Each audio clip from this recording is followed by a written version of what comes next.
MIM, Museo Interattivo delle Migrazioni. Il filo conduttore è quello dei mestieri che hanno accompagnato chi ha lasciato la provincia di Belluno, spesso per cercare fortuna all'estero. In ogni esposizione vengono infatti raccontati per immagini quei lavori che, legati alle specifiche caratteristiche e tradizioni dei luoghi di origine e modellati sul sapere tramandato di generazione in generazione, sono stati esportati al di fuori del territorio di partenza, oltre i confini delle vallate dolomitiche.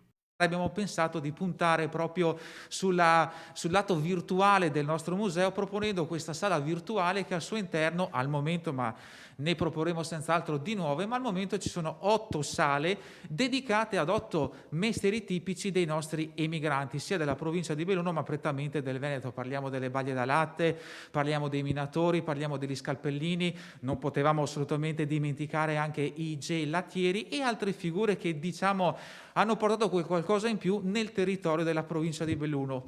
Gli altri sono seggiolai, cromere, ciode e zattieri, che già le definizioni suscitano curiosità. La fruizione può avvenire attraverso dei codici che gli utenti ricevono via email e che permettono con 5 euro di visitare virtualmente, grazie ai canali YouTube bellunesi nel mondo, le 8 mostre mediante uno smartphone, un tablet o un computer.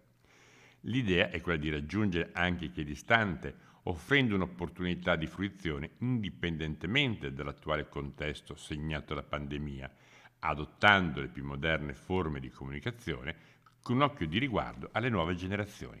È importantissimo che anche i giovani sappiano quanti dei nostri nonni, ma non solo, hanno fatto le valigie e sono andate all'estero. Un'immigrazione che, i dati parlano chiaro, continua ad essere presente e ancora di più in questi ultimi anni. Quindi Belluno, il Veneto e l'intera Italia è sempre stata terra di emigrazione e comunque lo è tuttora.